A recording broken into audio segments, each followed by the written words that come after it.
Good evening, everyone. As we finish up our meal, we have an exciting program for you this evening. First, with remarks from Congressman Andy Barr from Kentucky's 6th Congressional District, and then with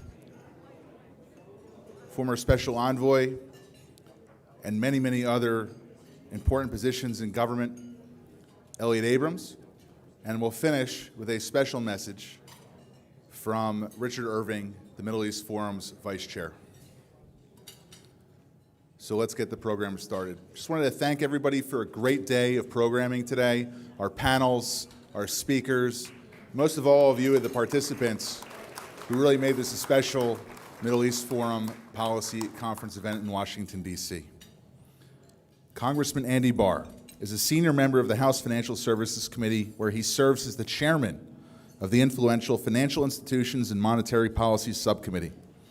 This subcommittee has oversight of key financial regulators, including many that the Middle East Forum observes, investigates, and tries to work with, including the Federal Reserve, the Office of the Comptroller of the Currency, FDIC, the Consumer Financial Protection Bureau, and the Financial Stability Oversight Council. It also has the ability, with an oversight function, to combat the current inflation crisis and recent failure to achieve its price stability mandate. Also intersecting with the Middle East Forum's interests, and no less important, is the Congressman's service on the House Foreign Affairs Committee, where he serves on the Indo-Pacific Subcommittee.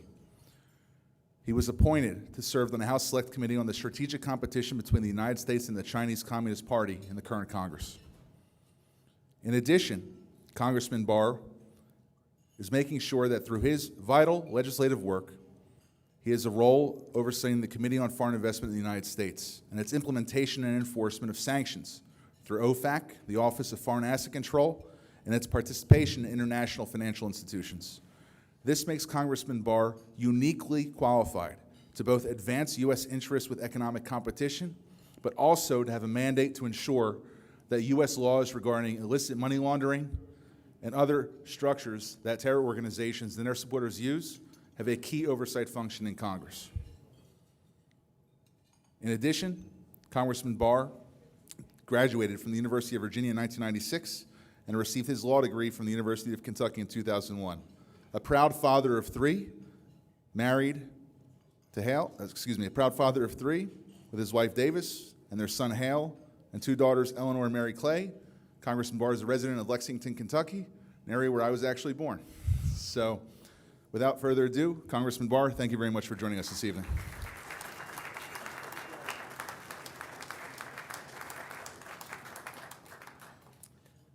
Thank you, Greg and Dr. Pipes. It is an honor to be invited to join with the Middle East Forum this evening and join such a great group of advocates for the U.S.-Israel alliance.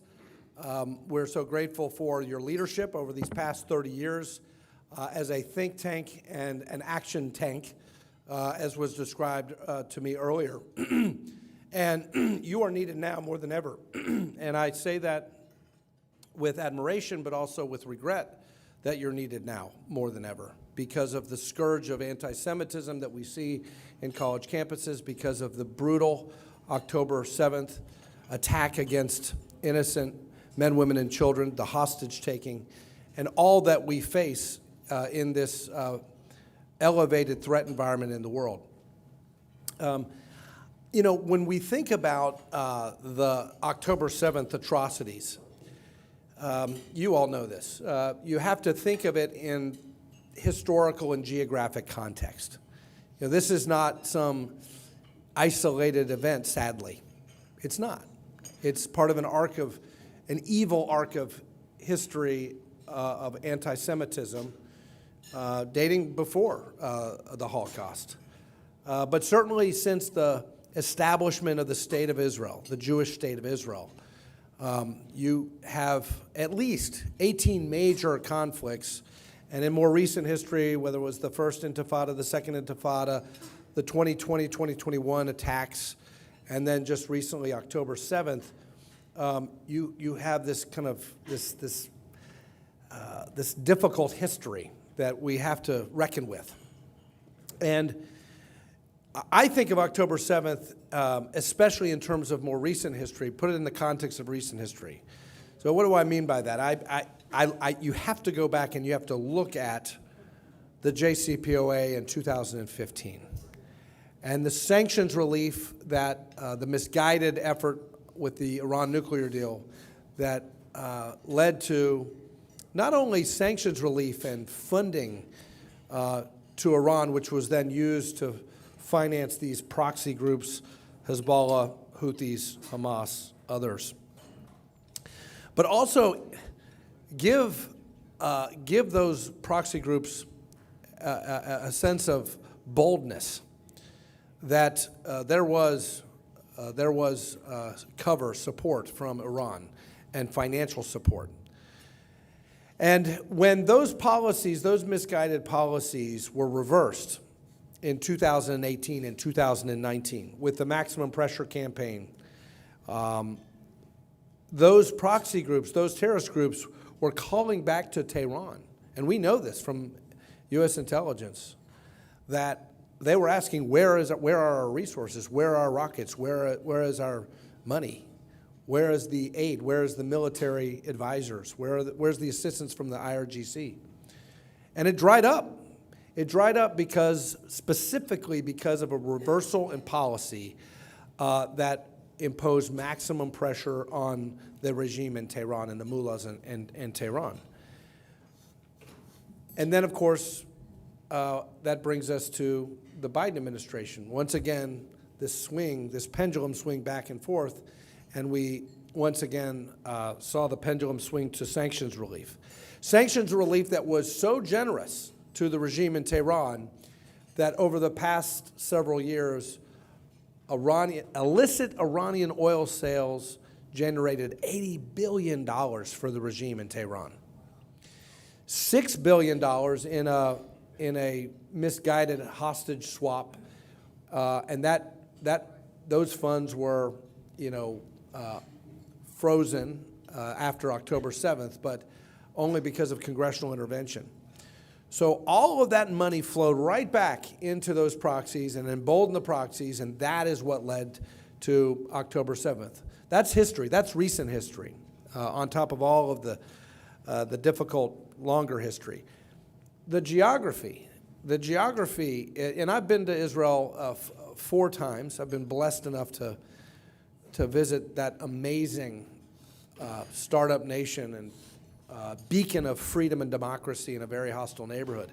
But geography, Hezbollah in Lebanon, Jabhat al-Nusra right across from Golan, Al-Qaeda, ISIS to the northeast, Shia militia to the east in Iraq, further east, Iran, and then the Houthis in the south. And what is one of the first policy changes of the new Biden State Department was to de-designate the Houthis as an international terror organization.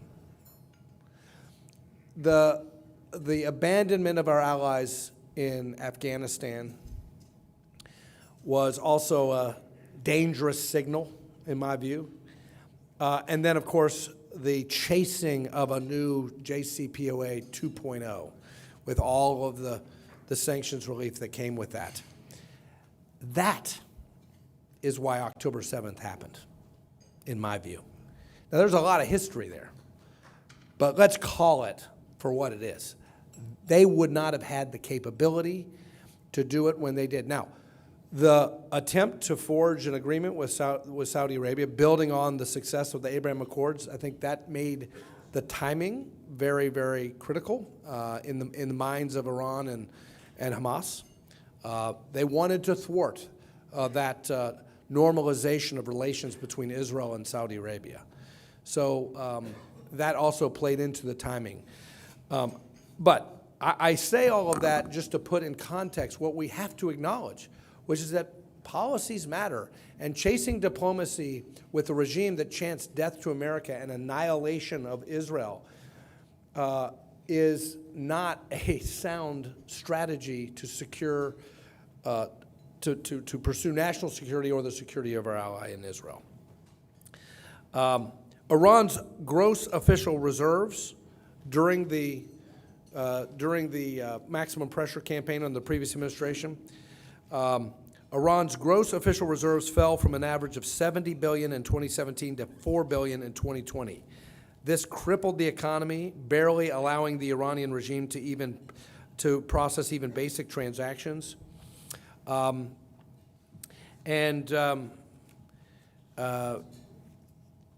This was all reversed in August of 2023 when President Biden approved an agreement with the Iranian government to authorize the exchange of 5 Iranian prisoners for 5 U.S. detained citizens and the transfer of $6 billion in frozen Iranian funds held in a South Korean bank. Iranian President Ibrahim Raisi publicly claimed that his government can decide to spend the money wherever he needs it. So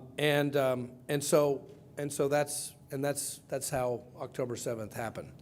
Now, let's talk about the response to the October 7th attack. I will give the Biden administration credit for their initial instincts. The Congress, the executive branch appeared to be united. I was concerned that that would not last, and that has turned out to be true.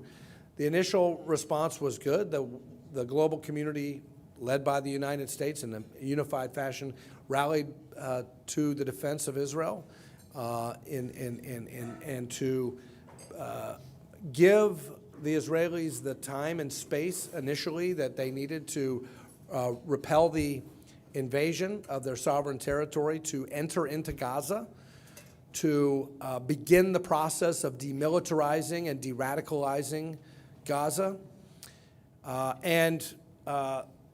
There was assistance in the form of congressional approval and more arms and Iron Dome and David Sling. All of that was good, and the tone and tenor was good initially.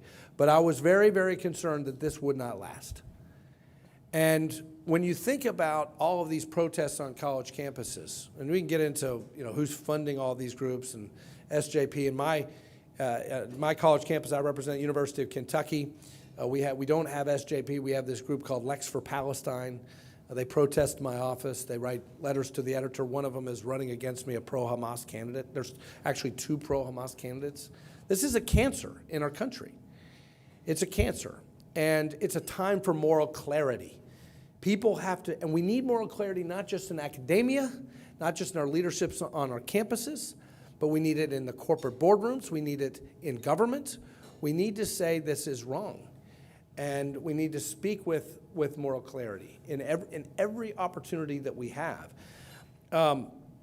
But here's the thing that I just don't understand. You have this initial correct impulse to support the IDF going into Gaza to prevent the rocket attacks, to prevent another October 7th, to de-radicalize Gaza, Gaza City, and then ultimately Khan Yunis. But now you get to the phase of Rafah.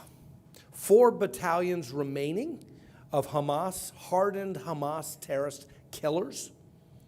And the justification for going into to giving the IDF and our allies in Israel the time and space to do what needs to be done. The justification for Rafah is exactly the same as it was in Gaza City and Khan Yunis and other parts of the Gaza Strip. Exactly the same. What is different? What is different now? The only difference is domestic politics in the United States. That's it. That's the only difference with Rafah. And you hear, and it's really regrettable that the mainstream media in this country does not report the truth. But I want to just give you a little, you hear these chants of, and I get chased around by these Code Pink cameras, and they chase me around and say, shame on you for supporting genocide. And I say, you mean genocide on October 7th? Is that what you mean? That's the genocide. But here are the facts. Here are the facts. Since October, Israel has coordinated with non-governmental organizations, partner states, and international organizations to increase aid to Gazans by land, air, and sea. Between October 8 and May 12, Israel facilitated transportation of 27,775 trucks carrying 531,160 tons of humanitarian aid to Gazans, including food, water, shelter, and medical supplies. Israel has also supported 99 airdrops of aid directly into Gaza. Once humanitarian aid crosses into Gaza, distribution can be challenged by Hamas hijacking attempts or bottlenecking by United Nations partner organizations. Israel has repeatedly called for improvements to these distribution processes to ensure aid reaches Gazans after crossing through Israeli checkpoints. Hamas are the terrorists who use innocent Palestinian women, children as human shields. There is no justification for this pause. The moral clarity that we need to continue to communicate, in spite of all the misinformation from the mainstream media or some of these protesters who, frankly, I don't think even know what they're talking about, okay? It's just a fad. They think this is some kind of justice crusade. They don't know anything about it. They don't know the history. They don't know the geography that I was talking about. But they also don't know these statistics about who's really the good, the force of good and morality in the world, and who is the forces of evil in the world. So I just think that is a very important point. Final point on the pause from the administration. Some of these weapons, the JDAMs and others, they are precision weapons that only the United States has the capability of providing to our allies in Israel. These weapon systems are actually the type of weapon systems that will mitigate and reduce civilian casualties. The fact that this administration is putting a pause, for political reasons, putting a pause on the delivery of aid not only violates the spirit, if not the letter, of the bipartisan bicameral supplemental, where we directed the executive branch to deliver these munitions and this military assistance to Israel. But it also, sadly, is what would create more civilian casualties if we do not deliver these precision munitions that would allow the IDF to do what needs to be done to ultimately demilitarize Gaza, give the innocent Palestinians, to the extent they're there, give them the ability to have a hopeful future without Hamas or the corruption of the PA. Give them hope. But the only way you can give hope to the Palestinian people is to demilitarize and de-radicalize Gaza. We have to back the IDF and Israel 100% to get the job done. Thank you very much. We maybe have time for one question. We see Richard Irving, our vice chair and the leader of the MEF mission to Israel earlier this year, might have a question. Thank you, Greg. Thank you, Congressman Barr, for honoring us with your presence. As you pointed out, 1,200 Israelis were killed on October the 7th by Hamas. Some Americans also were killed on October 7th by Hamas. The Hamas leadership is in Qatar. Should it be U.S. policy for us to pressure the Qataris to turn over those Hamas leaders to the United States? The answer is yes, and I've met with the Qataris and have raised this very issue. And I've traveled, actually, I traveled to Doha this was in July of 2021, right in the aftermath of those rocket attacks. And of course, the Qataris, even though we have the largest U.S. air base in the world, at Al Udeid there, we had to fly to Jordan before we could fly into our own air base. We couldn't fly from Ben Gurion direct. But nevertheless, in that meeting, and I've met with them many times since the embassy, we have raised this issue of this unfortunate record of financing of Hamas. Now, their foreign minister, now prime minister, has repeated to me many, many times, and other leaders on these diplomatic missions, that no, it's only humanitarian. But of course, we all know that when Hamas controls the money, it doesn't end up in the hands of for humanitarian purposes. It is used to support terrorism. So we have continued work to do with the Qataris on this. The Qataris have been helpful, like I said, to the United States with Al-Udeid and other things. But this is an area of difficulty with our relationship with Qatar, and we need to continue to put pressure. Now, I do believe that there is a potential, and I don't think we're there yet, but I think there's a potential that they could continue to play a constructive role in the hostage releases. And also, what is the future? The future of Gaza and the Palestinians. I told the king of Jordan this. I said, you cannot ask the United States of America to support, or at least this member of Congress, to support a two-state solution right now. A two-state solution now rewards terrorism. We cannot do. But I do believe that the path to peace is a stable, prosperous, free, opportunities for innocent Palestinians, and free them from radical, Hamas and Hezbollah forces.